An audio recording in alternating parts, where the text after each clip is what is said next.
chat. We finna watch 3 true amusement park horror stories animated. Let's get it. I ain't to London to the Games. There used to be a local amusement park called Davy's Wonder World, located on the outskirts of the little town where I grew up in rural Arkansas. My family and I used to visit the park all the time when I was little, and it quickly became one of my favorite places in the world.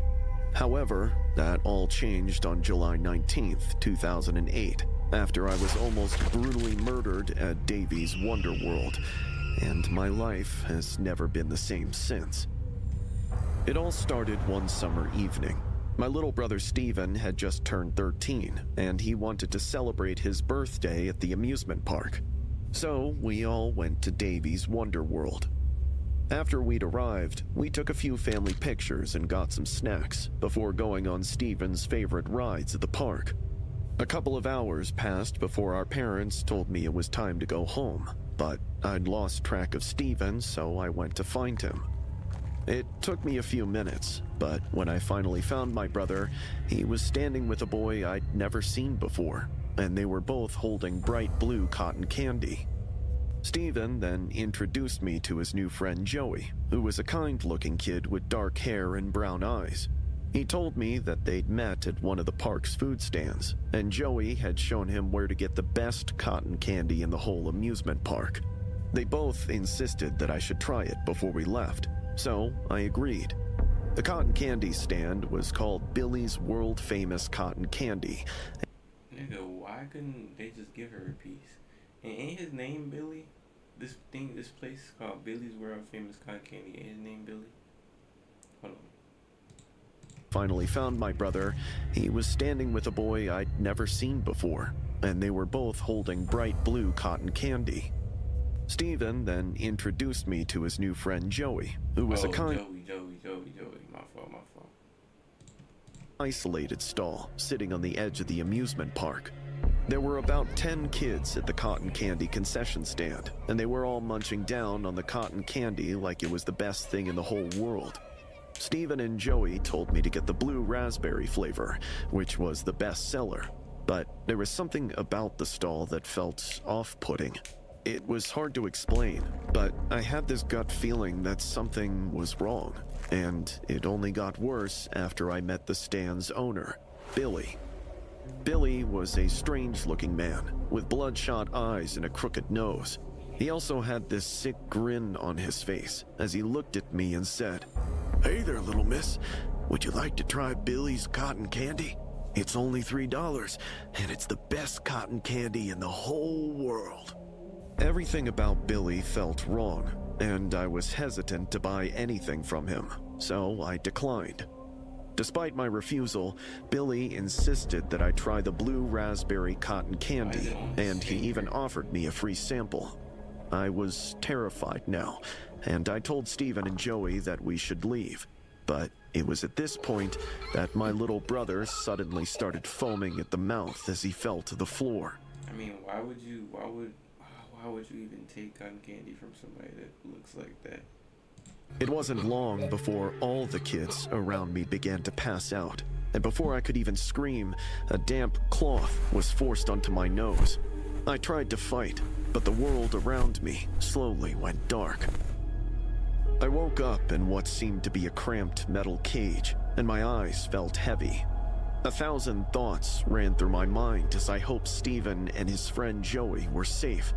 I then frantically looked for any opportunity to escape, and I eventually came across a small metal rod. It was rusty, but I knew I could hit it against the cage's lock and get it open. However, before I could do anything, I froze, as that was the moment I finally saw it. There are no words to explain the horror I felt as I witnessed the morbid sight in front of me. My little brother Steven was lying motionless on a bloody slab. His corpse had been torn open, and Billy was looming over him. I watched in horror as he mutilated his corpse by carefully taking out my little brother's organs before placing them in a cooler. I let out a guttural scream as tears filled my eyes. Billy opened the cage and attempted to sedate me again, but I didn't let him as I pierced the metal rod into his right eye. I immediately bolted toward the door with no hesitation as Billy fell to the floor holding his eye. As I ran for the exit, I could hear him screaming the words, "I'll get you for this, you stupid brat! I swear I'll find you and I'll cut you open!" I ran as fast as my legs could carry me, and I didn't stop until I saw an old couple passing by who immediately helped me call the police. But unfortunately, it was already too late by then, as Billy had escaped before the authorities arrived. An investigation was immediately carried out, and the detectives believed Billy was part of a disturbing organ trafficking ring that they'd been investigating. They uncovered several bodies from the old wooden shed where Billy carried out his operations. All the mutilated corpses, including Stephen's, were missing their kidneys, skin tissue, and portions of their livers.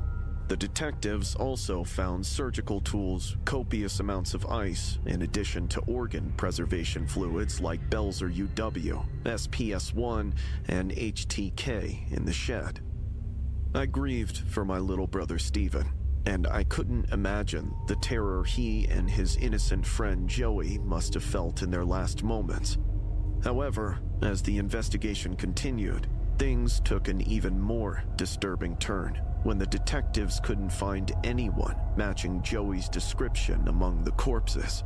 While they weren't certain, a few detectives believed that Joey was actually part of the organ trafficking ring, as these organizations often hired young boys to lure other unsuspecting kids around. I knew it. That's what I was gonna say. Is that boy Joey's fault that her brother even died? Their age for organ harvesting. Despite the authorities' best efforts, they were unable to find Billy or Joey, and they are still out there, somewhere, to this very day. The taste of his blood on my tongue was repulsive, and the screams that erupted around me after it happened felt like they were going to burst my eardrums. As I sat there, drenched in blood and chunks of human flesh, I broke down crying as I wondered how I ended up here. To understand why I found myself in this position, I'll need to take you back to this morning. It started out like every other Thursday. I woke up, went to the gym, and then got ready for work. However, when I was about to leave the house, I got a call from my childhood friend, Trey Coleman. "Hey, Lisa, I'm gonna be back in town soon. We should hang out, just like the old times." Sure, Trey. I'm going to be free after work. Where do you want to go? I was thinking we could just walk around town and revisit the old spots we used to visit when we were kids. That sounds great, Trey. We can meet at our old college bar after work. Trey was one of my best friends in the whole world. Our parents were close friends, and even though we weren't related, we'd basically grown up together like siblings. He'd left home after college, as he said he wanted to leave our small town and travel the world. We'd managed to keep in touch over the years, and I was happy that he was visiting.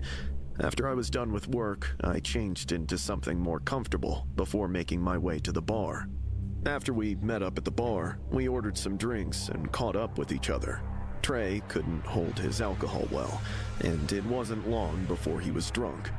After a couple more drinks, Trey got up from his seat and said, "Remember that old amusement park you were always terrified of when we were kids?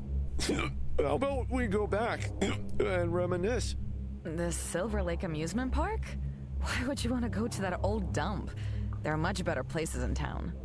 I know there are, but come on, Lisa. Can't we just do it for old time's sake? I don't think alcohol and roller coasters go well together. Maybe we should just go home. Trey didn't want to take no for an answer, and he kept persisting until I finally agreed. I wasn't too keen on going to our local amusement park, and I hadn't been there in years for good reason. The Silver Lake Park was an old family-owned run-down amusement park that had been in our town since the early 90s. The local underfunded park had been poorly maintained, and it was filled with aging equipment and negligent operators who didn't really care about their jobs, but it had somehow stayed operational over the years.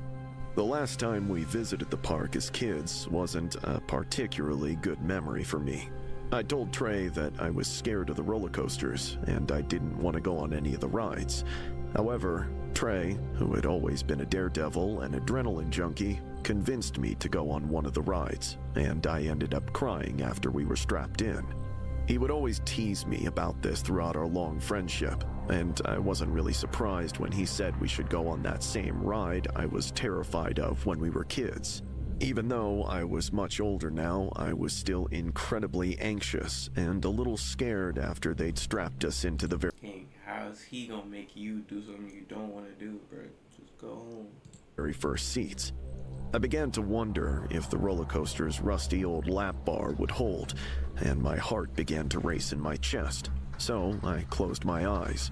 Trey, who could see I was scared, held my hand and said, "There's nothing to be afraid of, Lisa. You have to open your eyes and face your fears. Remember, you only live once, and life is too short to be scared of silly roller coasters." I slowly opened my eyes, but I was still a little anxious, and Trey, the daredevil, decided to take things up a notch, saying, "I'll prove there's nothing to be afraid of. You just have to trust me, Lisa." It was at this point that Trey began fiddling with the old lap bar, and he somehow managed to take off the rusty latch and stand up. The roller coaster hadn't picked up enough speed yet, but my anxiety This nigga might be slow. shot through the roof as I begged him to sit down. Trey didn't listen, as he was drunk and he started to scream, "I'm the king of the world!" The ride was picking up speed now, and I urged him to sit back down as I tried to reach out for him. However, Trey didn't let me help him, and he started laughing maniacally. It all happened within a few seconds as the roller coaster suddenly took a sharp turn, and before Trey could sit back down, he was unfortunately thrust into a low overhead beam. The metal beam snapped him in two, as his torso was split open and his body was bent graphically backward. His blood and pieces of flesh spattered all over my face, and everyone else on the roller coaster began to scream. The ride was quickly brought to a halt, and the paramedics were called. There was nothing they could do at that point, as they gathered what remained of Trey's mangled corpse. To make matters even worse, the authorities were called, and some of the witnesses on the roller coaster who had seen me reaching out to Trey had told the officers that I might have pushed him. I was kept at the station, but luckily, after giving my statement, a toxicology report confirmed that Trey was intoxicated, and I was cleared of any suspicions. After Trey's funeral, I blamed myself for what happened. Even though I didn't push him, I could have stopped him from going on that roller coaster while under the influence. I kept thinking back to that night, as I told myself I should have insisted more on going back home. And I couldn't even look his grieving mother in the eyes when she gave me a hug at the end of the funeral. Even with all the time that has passed, the traumatic incident made me swear to never step within a 50-mile radius of any amusement park. It was his fault that he died, bruh. Like, why would he stand on a moving roller coaster? Despite the many years that have passed, I can never forget the horrors I witnessed at Redwood Amusement Park. I can still remember the rotting corpses and the pungent smell of death. I never could have imagined something this horrific could happen in an amusement park, and the memory still haunts me to this very day. It all started after I'd been hired as the park's new manager. Visits to the amusement park had been dwindling over the years, and the owners asked me to set up new attractions that would draw people back to the park. During my search for a new popular attraction that would increase visits to Redwood Amusement Park, I came across a man named Dmitri. Dmitri was a Russian wax sculptor who specialized in wax figures and wax art. He assured me that he could build the most popular attraction at the park, saying, "Trust me when I tell you this, Mr. William. I'll create an attraction at Redwood Amusement Park that will attract visitors from across the country." I wasn't convinced, so I said, "Are you sure?" They're just wax figures, and I don't think people would choose that over a new roller coaster, a retro carnival ride, or a funhouse. Dimitri then looked me dead in the eyes and said, "These are not just any wax figures, Mr. William. They are pristine works of art that will boggle the mind and entice anyone who sees them." I still wasn't sure this was the attraction that would revive the park, but I knew it was going to be much cheaper than new roller coasters, so I gave Dimitri the job. It took him a couple of months to put it all together, and when it was finished, Dimitri's work left me completely speechless. The attraction was called the Wax Palace, and it was truly something to behold. Everything from the furniture to the decorations appeared to be made entirely of wax, and you couldn't really tell what was real and what was wax. I couldn't help but second-guess every object Dimitri had placed inside the Wax Palace, as they were nearly perfect renditions. However, the stars of the show were the disturbingly lifelike wax statues. It felt like my eyes were playing tricks on me, as I didn't know if the people standing around me were human or statues. Dimitri had managed to create something beyond the uncanny valley with these statues, as it was difficult to tell if they were made of wax or human flesh. The new Wax Palace attraction was a massive success on the night it opened, and in the end, Dimitri was right, as a large number of people visited the palace, trying to figure out if the wax statues were actually real people. During the months that followed, several pictures of the Wax Palace circulated online, and the attraction grew even more popular. Due to its growing popularity, Dimitri consistently sculpted new wax figures every month. He would then give them names before adding them to the Wax Palace to keep things fresh and interesting. It was all going great at first, as the owners were thrilled with the new attraction, and I'd managed to triple visits to the park. However, everything changed when I saw something I was never meant to see. I'd accidentally left my house keys at the office that night, so I went back to the amusement park to get them. After I'd picked them up from my desk, I made my way toward the exit, but I heard some strange noises outside. I looked at my watch, and it was exactly 12:06 a.m. Everyone had gone home, including the staff, after the park had closed at 10:30 p.m., and I wondered who could have been out there this late at night. So I went to investigate. It didn't take long before I came across a large black van. Dimitri was driving the van towards the Wax Palace, and he'd parked it before going inside. There was a nauseating smell coming from the back, and when I opened it, I threw up everything I'd had for dinner. It took me a few seconds to understand what I was looking at, but there were heaps of embalmed corpses sitting in the back of Dimitri's van.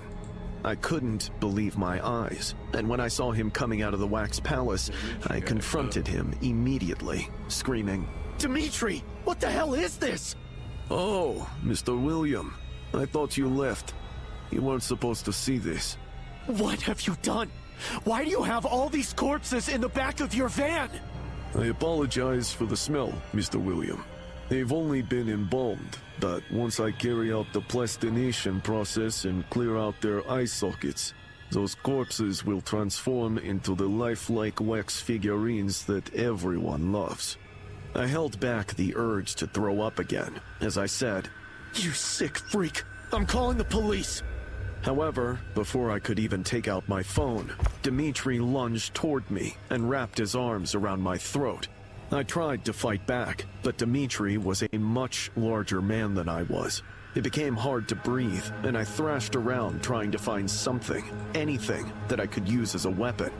As he tightened his hands around my throat, Dimitri looked at me with no remorse as he said, "Fear not, William, for even in death, your corpse will live again as one of my creations. Rather than rotting away in the ground, feeding the maggots, you will become true art." Before I could pass out, I'd managed to reach my house keys in my pocket, so I quickly grabbed them and stabbed Dimitri in the neck. I ran out of there calling the cops, and after a couple of minutes, the authorities surrounded the park. After Dimitri was taken into custody, an in-depth investigation was carried out into his wax figures, and the authorities uncovered even more horrific atrocities. Detectives discovered a disturbing number of corpses inside Dimitri's home. A majority of the bodies had been embalmed before undergoing a plastination-like preservation process. The gruesome procedure involved bodily fluids and fat being removed and replaced with silicone-based polymers. Detectives later stated that the procedure significantly slowed decomposition, allowing the nearly odorless corpses to remain disturbingly lifelike for years. They also discovered that the corpses' eyes had been removed and replaced with hyper-realistic acrylic prosthetics. This small detail was a key step in keeping suspicion low, as human eyes are incredibly difficult to preserve. This twisted form of human taxidermy was how Dimitri achieved his lifelike wax figures, and he confessed to everything during his interrogation.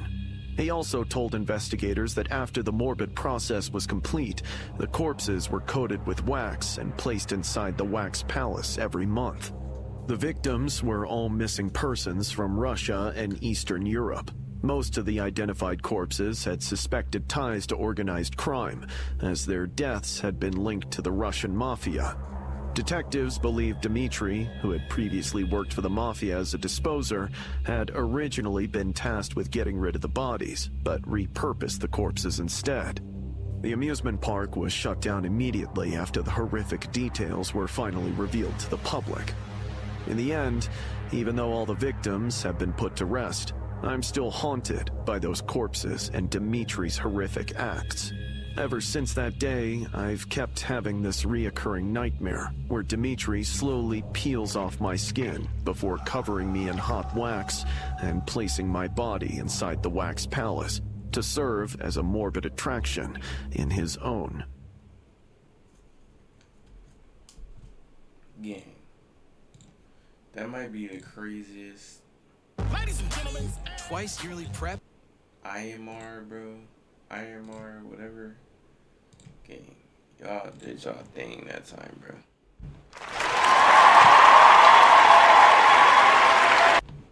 That might be the scariest one. Or, like, the weirdest one.